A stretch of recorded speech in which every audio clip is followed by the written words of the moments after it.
我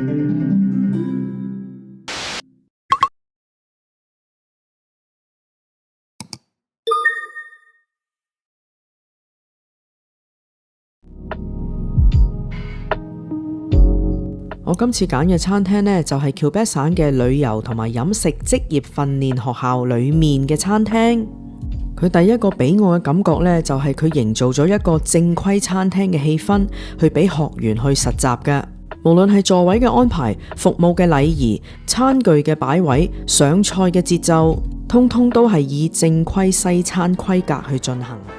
哇！眨下眼都差唔多2年啦，咁耐以嚟飯團都未嚟過呢一間我話好好食嘅餐廳啊！因為嚟唔到滿地可呢度，後來仲同 Jimmy 去咗 George Brown 嗰個烹飪學校嗰度食嘢啊。OK 啦，但我唔中意去到咯。阿果皮，你個樣係入晒鏡㗎，你知唔知㗎？係咩？好怪啊！呢幾粒篤幾粒針，唔好食啊！真係唔好食。麵包同埋頭盤啦，我覺得我哋 Montreal 係贏咗㗎今次。先得戚啦你！如果有興趣知道我哋喺 George Brown 職業訓練餐廳嗰度食嘢嗰個體驗呢，大家不妨睇一睇我啲舊片啦，都幾好笑㗎。好啦，咁既然講到 Montreal 嗰間學校更勝一籌嘅話，去到滿地可就梗係要帶飯團去試下啦。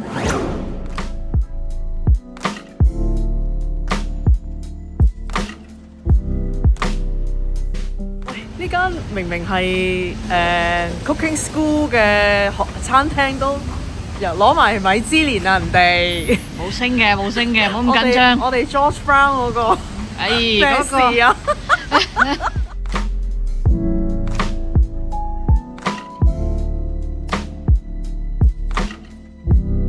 阿飯團感覺點啊？入到嚟都係一間正正規規高級餐廳咁嘅樣，但係完全唔似學一睇校係咪啊？唔似啊！一睇啲價錢就簡直覺得開心死啊！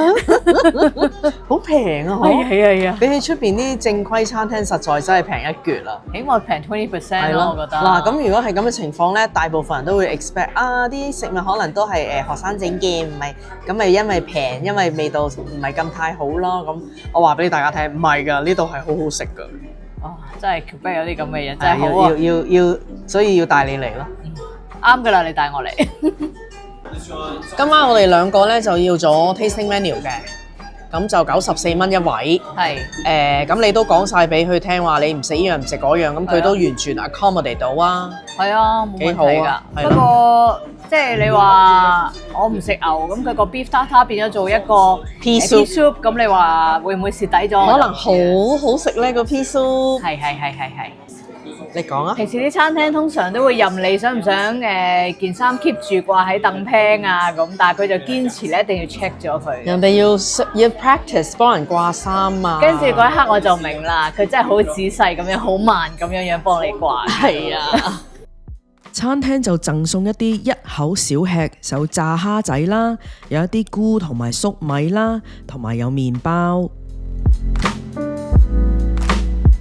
有嘢食嗱，佢哋好坦誠就話俾我哋聽，麵包就唔係佢做嘅，但係呢，就係呢度嘅畢業生開嘅麵包鋪做嘅，人哋已經開咗鋪啦。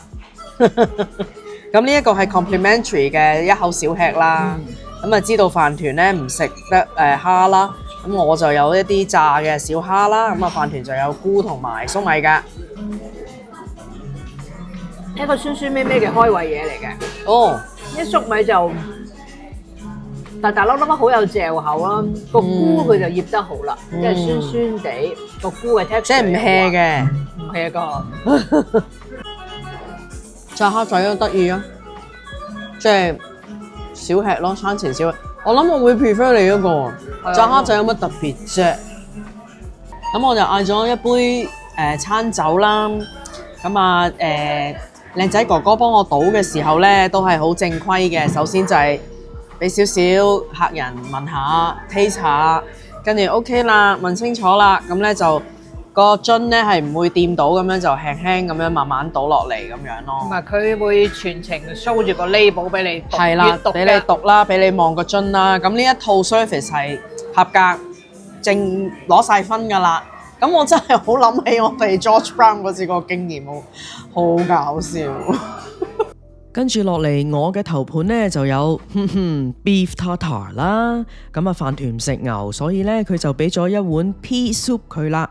其實我覺得佢哋將飯團嗰個餐呢變咗 vegetarian 嗰個 version 啊。我都話你個 pea soup 唔係簡單啦。試過先知。你嗰個啊靚啦，啲色係啊，好鬼靚啊！即係 appetizer 係幾好咯。點啊點啊，好香啊！佢用嗰啲油，即係佢賴咗啲油喺面。係啊，係啊食唔食都係咩油啊？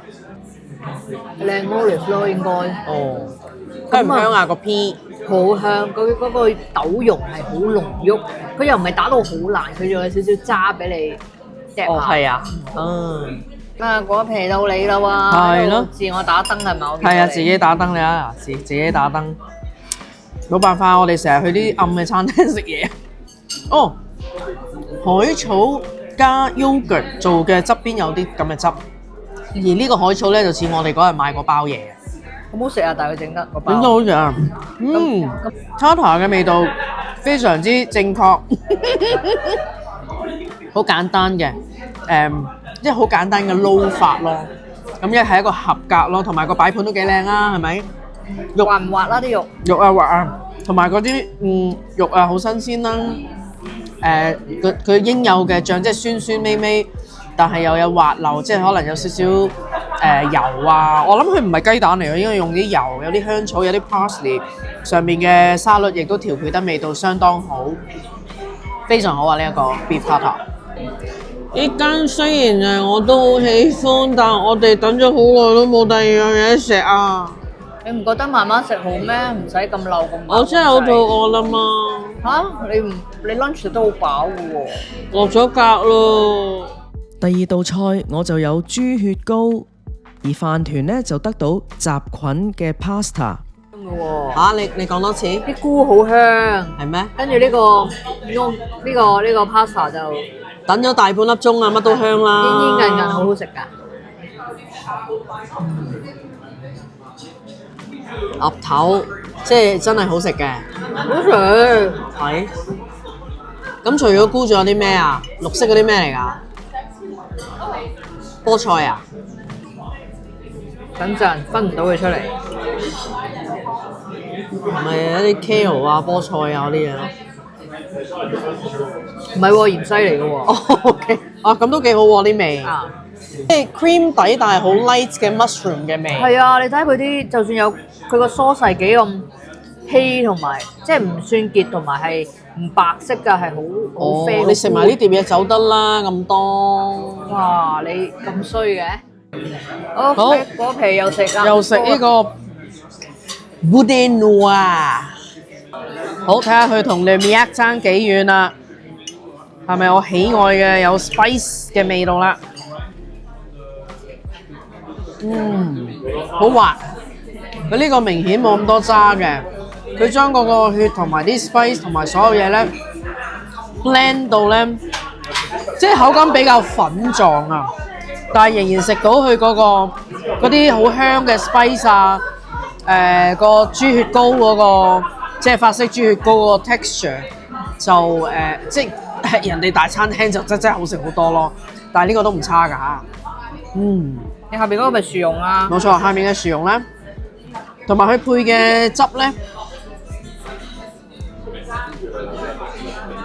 少少微酸甜，好簡單嘅一種法式紅酒酸甜汁，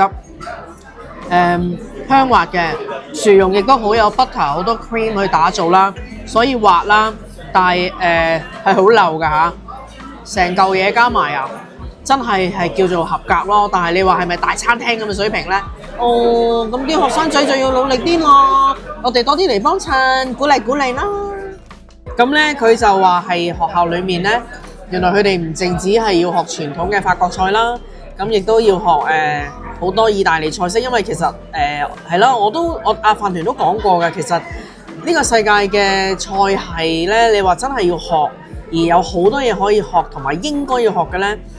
我哋自己覺得就係有法國菜啦、意大利菜啦、中菜啦，嗱中菜好廣㗎嚇，各位，即係真係蒸到中國八大菜係其中一樣咧，都已經係好難㗎啦。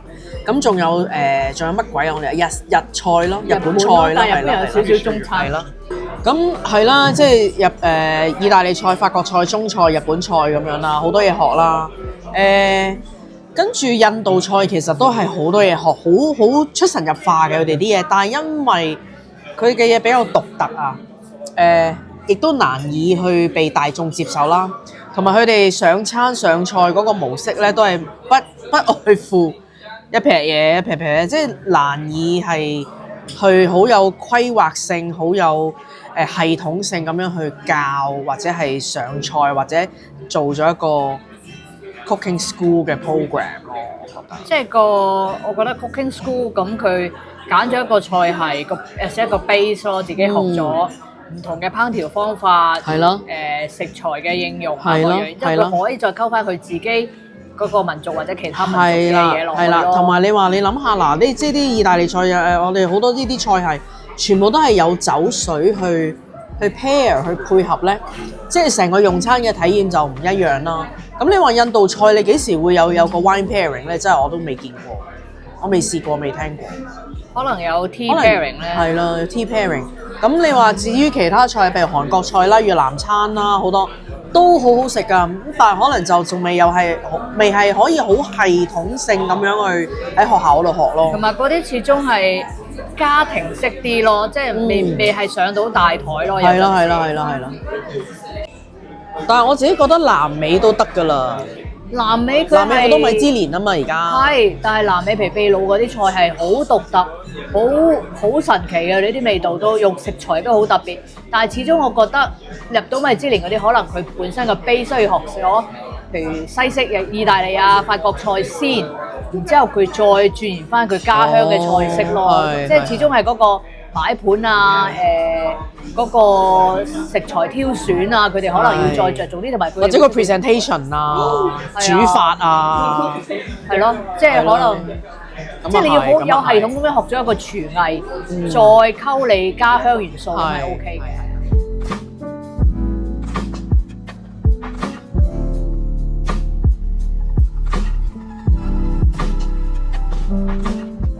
哇！典型嘅學校菜啊！嗱，嗰個咁嘅千層薯餅咧，就係好多人都要學嘅，學得好難整嘅係啦，但係整得好又好好食嘅，食材又簡單，就係全靠廚藝搭救嘅。綠色嘅咧係西洋菜汁啊，咁啊加咗啲少嘅紫色嘅花啦。咁呢一個咧係一個香煎嘅 Ocean Trout 嚟嘅。我幾驚冇咗嚿魚啊！係啊，咁啊，哇！我哋而家即將要試下啦。好香，個汁好好食啊！係啊，好青草香味。係。咁佢配搭都幾靚啲顏色。點啊？唔係滑實實地，但係唔差㗎，因為佢煎得香口。係。至少嚿魚肉唔腥係嘛？腥。你記唔記得我哋有一次去咗一個地方食個魚肉係腥，嗰個地方叫做 Glass Kitchen。哦。你記得我都估唔到嗰間餐廳點解會咁樣。抹去咗啦個記憶。哦，係啊，我都 delete 咗佢啦。哇，好好味啊！呢個汁。個汁係好好味啊！咦，我好期待咁，我試下一個汁先啦。你咁有咁高評價。係喎。佢因為法國菜就係着重就係嗰啲汁啊嘛。係啊。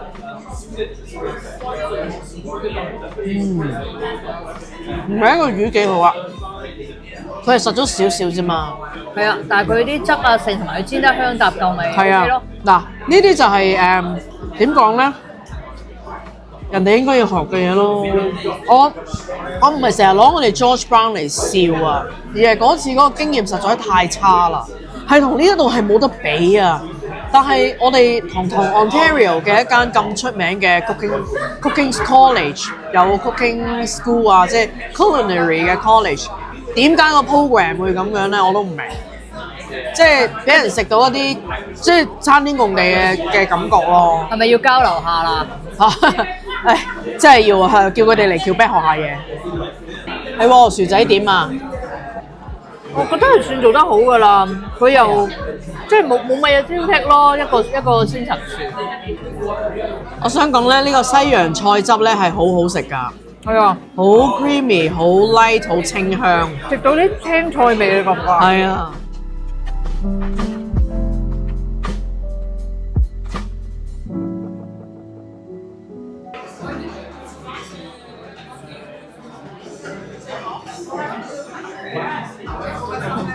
點整㗎呢個雪糕？似唔似嗰啲中東雪糕啊？似啊，點整嘅咧？我睇少佢添。哦 poached pear 嘅 puree 嚟㗎，原來。再加，佢所講嘅嘢其實唔能喺齊度夠係咪喺齊度，但係唔能夠形容到佢嘅好味咯。佢係好好食啊！非常好食啊！呢個甜品仔。不過突然間我呢一刻見到甜品，我就知道下一味菜都唔會係一啲飽嘅嘢，咁我咪覺得有啲唔知點咁樣咯。唔高興咯，唔夠飽咯。嗱，佢嗰個甜品咧，其實雖然嘢少少，聽落咧佢講完咧都係你好熟悉嘅 ingredient，但係佢配搭得係好好味，啲味道啊 texture 係做得好好。不過 poached pear 咧根本就係、佢保留到嗰個生果，即係 pear 嗰個清香味，冇俾其他 spice 或者酒啊嗰啲 overpower 咗，完全冇嘅。咁佢因為碟頭唔係大啦 poached pear 得個少少咯。咁佢都係成嚿整切俾你噶嘛，係咁如果俾其他 overpower 咗，就成嚿都會噶啦。係咁但係佢雪糕咧就真係好特別。係啊，雪糕好特別啊。口感同埋味道，尤其是係個口感。係。咁我自己覺得呢一度嘅 tasting menu 咧，其實就有一個不足之處嘅，就係咧，佢所有嘅菜式都唔係 creativity，冇人哋真正嘅 tasting menu 嗰種嘅創意咧，咁嚟得咁犀利嘅。佢所有嘅菜式頭先大家都睇到咧，其實都係啲 textbook 煮法咯，好傳統嘅，好常見嘅，口味亦都係啱啱好啊！即係你做啱就 OK 㗎啦，得㗎啦，你可以開餐廳。但係並非 tasting menu 嗰個 level 咯。即係我俾本 textbook 你，你就會做到俾我食。係啦，咁我覺得佢 tasting menu 喺呢度個意思咧，就係佢喺佢嗰個 basic 嘅 à la carte menu 咧，可能抽咗佢幾種主菜，然後砌成一個 tasting menu 嘅菜單俾你去食，而並非一個 separate 完全天馬行空嘅菜單咯，唔係。咁但係你如果志在平平地係 OK 嘅。Yeah，thank you so much。如果你志在平平，即係唔係太貴啦，唔好話佢平嘅，你又保證唔會點樣失望，咁係好嘅選擇啦，係啦。當你想食下法國嘢，係啊，或者檸檬葱唔知食乜好，係啦。係佢啦，個樣都似幾飽幾有睇頭。係咯，你會飽㗎，可食完呢一度之後。個 sponge cake 就好有嗰啲聖誕 spice 啊！咩叫聖誕 spice cinnamon 啊，哦，gingerbread 啊，呢啲係啊，嗰啲 friend 咯。哦，咁得意。但係佢會唔會係聖誕節嘅 dish 佢哋冇改到？係頭先佢話咧，而家1月份啱啱今日係第一日開翻餐廳嘅，我哋放咗假。咁咧個 menu 係全新嘅，係啦。呢一啲 tasting menu 咧要 seasonal 㗎吓，即係可能佢1-2個月會換一次咁樣咯。啊！佢啲嘢溝埋埋，你無論口感啊，即係味道嘅層次咧，都好獨特喎。嗱，睇下你自己想乜嘢溝乜嘢。哦，你我就嫌自己玩係咪？係啦，哦，好食係咪？好似我呢個。你問飯團你飽唔飽啊？最後食埋呢個都幾豐滿、幾豐盛嘅甜品之後，都 OK 噶，唔餓啊。可以介紹觀眾嚟啦嘛？可以啊，OK 噶。 OK，approve 啦嘛 approve。 OK。